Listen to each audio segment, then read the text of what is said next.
Welcome back to the broadcast. Now, Phil here has been a good sport to play along for his very first time here with us. But we're going to lighten up on him and talk business, because business is what you are so good about in helping masses eat great food. Good. I like the food business. Everybody asks me if I'm a chef. I said, no, I'm an eater. I like to eat. Me too. But most chefs I don't think understand what the people want to eat. They like to do their product and their deal, and it may not be what the people like. Well, I got the ability, I think, to understand what people want, what they like, and I get the chefs to cook that for them. I'm not in the business to educate people what to eat. I'm there to get educated by them to find out what they want to eat, and then I feed it to them. And you're doing a lot of that now in the new Trinity Gross area that you've revitalized. I've been doing a lot of reading and studying about this new generation out there, the millennials. And they... you call them the new people. You don't call them the young people. Right. You call them the new I call them new people. They're new. They like new things. They don't like what we've got. They don't like our restaurant. They don't like our food. They don't like the way we dress. In fact, they changed the government. They don't like our government even, So they've done a lot of things, and they're a unique kind of breed. There's they're out there. They're mostly educated. A lot of them are educated. There's more women in that group that got their masters than men. There's a 30% unemployment above the national average. So they're unemployed, they're living at home, they're not working the job that they like to work, they got educated on, and some of them are working 2 jobs, and they're living at home. But they're creative. They are very creative. They want things different, yet new. They don't want what we got. And how do you adjust to that? Well, the way I adjust to that is this project I got in West Dallas. Okay, we're incubating. We're incubating restaurants. So we're incubating brands, whether restaurants or retail or whatever. We don't want any brands down there. We want to create brands.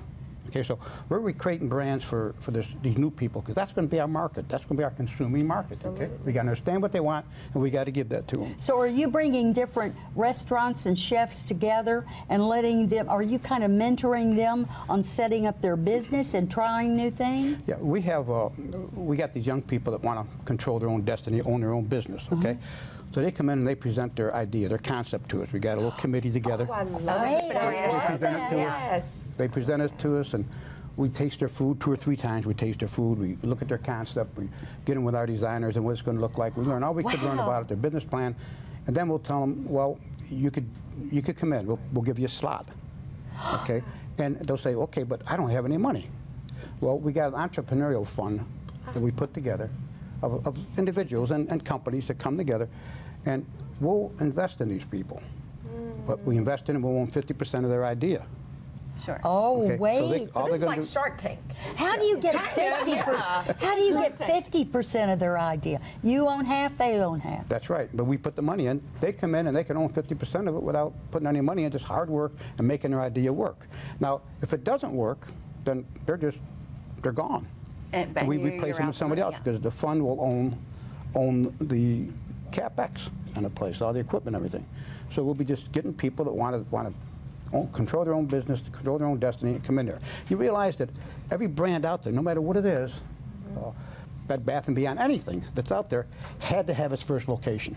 Yeah, that's right. It had to have its first one, and that's what we're doing down there, giving young people an opportunity to do this. And what a great place to have their first location. Yeah, I mean, I think it's the most recognizable destination place in Dallas. Where is it? Over the bridge. What bridge? That bridge. They get to see it. Everybody can see it. But we're doing for the government, I think, what the government can't do for itself. We're creating jobs and opportunities, and we're creating them for young people. This new generation is coming up. Yeah. So and you're also mentoring those people too. Yeah, we help them, because we got this committee that we want to make them as successful as they could be. We want them to be bought and gone out and become chains. That's so great. Okay, so have you chosen the first restaurant yet? Oh, we've had 250 applications. We've got 18 leases signed. And oh, you've got 18 leases signed? Yeah. And there's no guarantees on the leases, by the way. Well, you know what? You've got to check out all the great things happening, because there are a lot of things going on at Trinity Grove. So get schedules and menus by going to thebroadcast.tv.